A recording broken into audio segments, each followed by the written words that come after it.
You can cut the cost of protein feeds to your animals by using Azolla. My name is Martin Mwaki.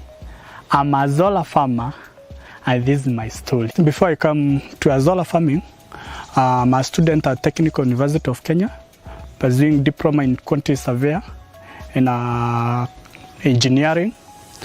From there, I came across with my friend who do Azolla farming.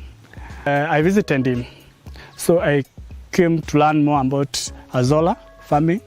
From there, I got interest to do Azolla farming. Azolla is an aquatic fungi fan. It is grown in a stagnant water or in a pod. It is rich in protein, vitamin A, B, and C, and other minerals. And it is good for fish farmers, poultry farmers, cattle farmers, and others which relate to our animals. It contains around protein content of around 25% to 35% protein content, which is not easy to get to our feeds which we normally use to our animals. One good thing about Azolla farming compared to other protein sources, it requires a minimal input compared to other protein sources. Because for an instant, for Azolla you'll only require one lined water pod. Second, you will require manure and Azolla seedlings, and the cost of excavation of the pod compared to other sources of the protein inputs. Planting Azolla, it's very simple. You will get seedlings from the mature Azolla. You take them. From there, you will transfer it to the new pod, which has manure inside it. It has manure inside it, and you will spread it over that pod like that one. From there, you will give it 14 days for it to be mature to harvest. That is the way we plant Azolla. In my case, I have 4 ponds, for which each pond I constructed with around 5,000 Kenya shillings. And in each pod, every week, I harvest around 10 to 15 kg. So 10 to 15 kg, I do sell each kg at 50 Kenya shillings. So in my case, in every pod I get around 500 to 700 Kenya shillings every week. Yeah. So in those 4 ponds, I get around 2,000 to 2,800 Kenya shillings per week. When it comes to maintenance, Azolla requires a minimum maintenance. Reason why? Every Azolla is harvested every week. So after every 2 weeks, you will be required to use an organic manure. We normally use organic manure in Azolla. Second, it will stay there for around 8 months.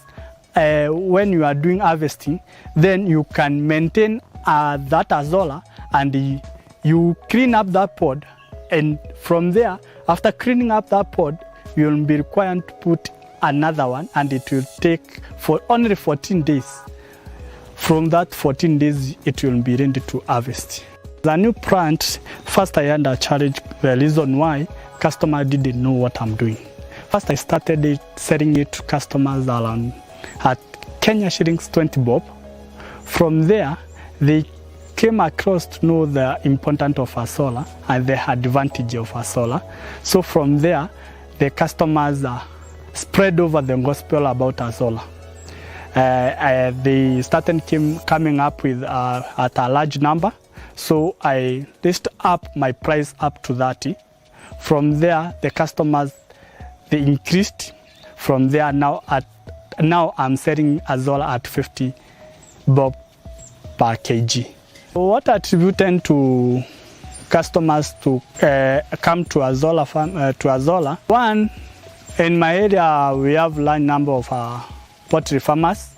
So when it comes to poultry, they increased, when they started using Azolla, they increased the production of eggs compared to when they were using other feeds. Also in my area they practice dairy farming, mainly they are dairy farmers. They also increase the production of milk when they started using Azolla compared to other feeds. And even in my area, they are fish farmers. When they started using Azolla, there is a change to their fish compared to when they were using other feeds. Yeah, I think that attributed to more farmers to come and try Azolla farming. For those customers outside there who are struggling to get the protein content to for their feeds, for their animals, I'm advising them to try Azolla. The reason why Azolla requires minimal maintenance. Second, it is a homemade. So you will not be required, once you do it, you will not be required to go outside to buy. You will be harvesting from your own land. It doesn't require a big land so that you can construct those ponds for Azolla. It requires a small space of land. Then you will put those Azolla seedlings, and they will grow for 14 days. They will be ready to harvest. From there, you will be harvesting after every 1 week.